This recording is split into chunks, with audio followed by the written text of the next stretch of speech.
Shalom Bapak Ibu semua, jumpa kembali bersama Box Willy. Dan tema yang mau saya sharingkan hari ini adalah tahun untuk merencanakan dengan Tuhan. Saudara, tidak ada manusia merencanakan kehidupannya gagal.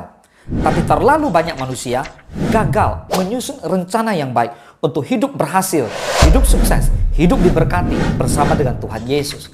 Nah saudara, hari ini kita akan bahas tentang tahun untuk merencanakan dengan Tuhan. Pertanyaannya, apakah saudara mau menyerahkan seluruh hidupmu kepada Tuhan untuk di tahun ini dan ke depannya? Maukah saudara melibatkan Tuhan untuk menyusun satu rencana yang baik untuk kehidupan ini dan selanjutnya? Maukah saudara hari ini benar-benar sertakan Tuhan dalam setiap hal yang Bapak Ibu kerjakan di tahun yang luar biasa ini? Yang mau bersama-sama dengan saya kita katakan amin. Yakobus 4 ayat ke-13 sampai ke-17. Jadi sekarang, hai kamu yang berkata, hari ini atau besok kami berangkat ke kota Anu, dan di sana kami akan tinggal setahun dan berdagang serta mendapat untung. Sedang kamu tidak tahu apa yang akan terjadi besok. Apakah arti hidupmu? Hidupmu itu sama seperti uap yang sebentar saja kelihatan lalu lenyap.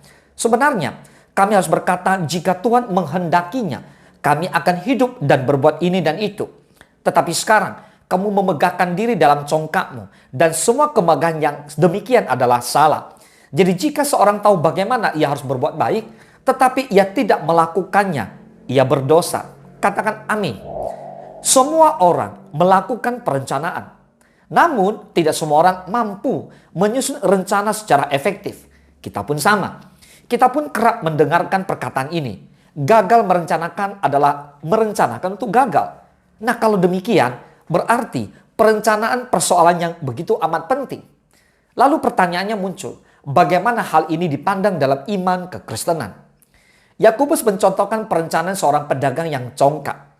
Pernyataan pedagang ini menyatakan bahwa ia berpuasa akan hari esok, perjalanan, bahkan laba yang akan ia dapatkan. Masalah utamanya adalah ia tidak sadar akan kefanaan manusia.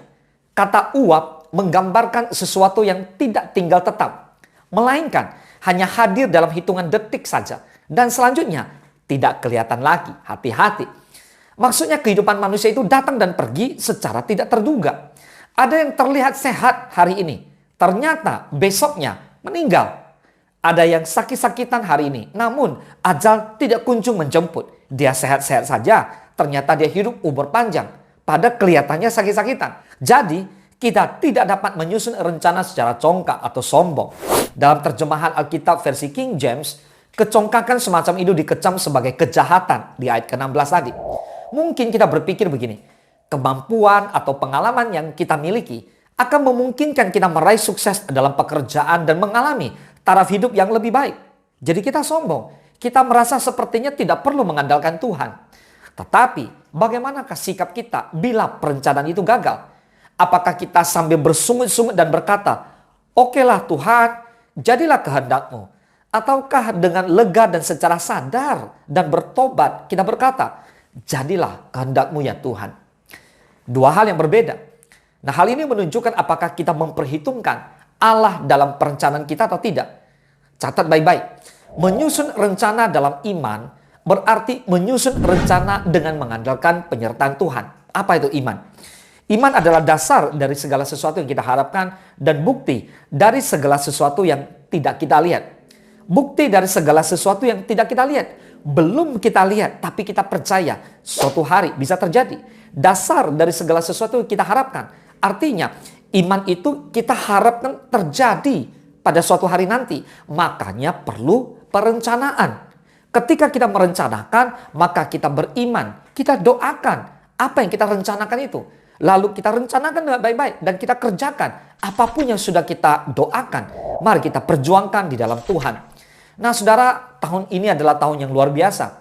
Tahun yang penuh goncangan dan badai juga. Tahun yang harus kita doakan bersama-sama. Kita tidak pernah tahu apa yang akan terjadi untuk sekarang dan berikutnya. Tapi kita percaya Tuhan pasti menyertai setiap kita. Daud tidak pernah tahu apakah dia bisa mengalahkan Goliat. Tapi Daud sangat yakin dan percaya Tuhan pasti menyertai dia. Maka dia berhasil bisa mengalahkan Daud. Mari kita beriman bersama-sama apapun yang terjadi di tahun 2024. Kita rencanakan baik-baik dan kita percaya Tuhan Yesus menyertai setiap kita. Katakan amin. Nah, tahun ini adalah tahun di mana sebelum melakukan sesuatu baik yang besar dan kecil, mari saudara kita serahkan semua kepada Tuhan dan tetap kita bawa dalam doa. Kita minta campur tangan Tuhan dan minta penyertanya yang sempurna. Katakan amin. Nah, sekarang kita bahas lebih dalam lagi.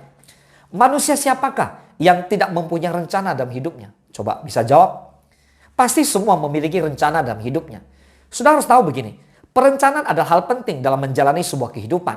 Dengan perencanaan yang baik dan matang, langkah hidup seseorang akan semakin teratur dan makin terarah kepada sesuatu sasaran yang hendak dituju.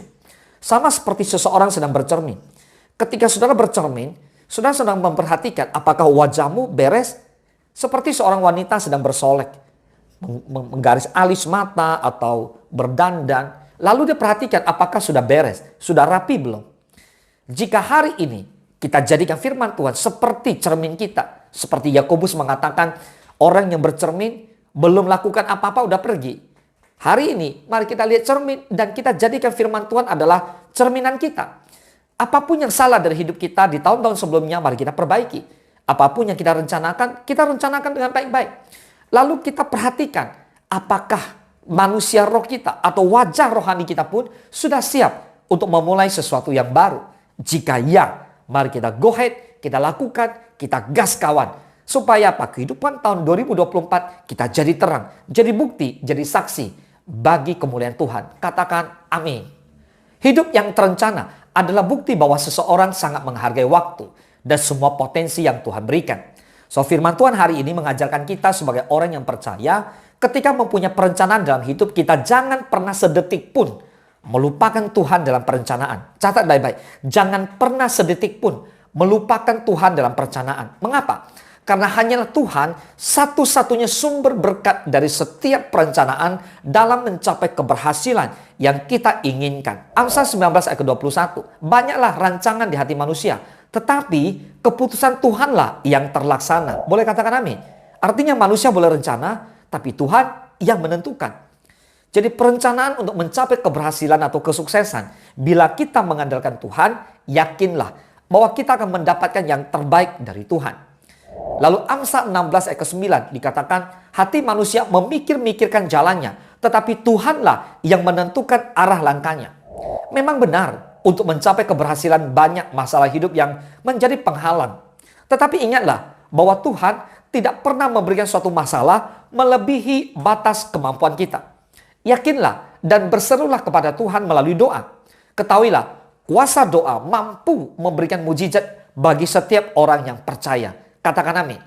Mari sebagai orang percaya, khususnya kita sebagai anak-anak Tuhan yang mempunyai cita-cita dan harapan untuk mencapai keberhasilan yang luar biasa, yang merupakan tujuan hidupnya di tahun 2024 ini khususnya, jangan melupakan Tuhan dalam setiap perencanaan kita. Jika perencanaanmu melibatkan Tuhan, maka yakinlah pasti kita akan mencapainya. Mengapa? Karena Tuhan Yesus menyertai saudara dan saya.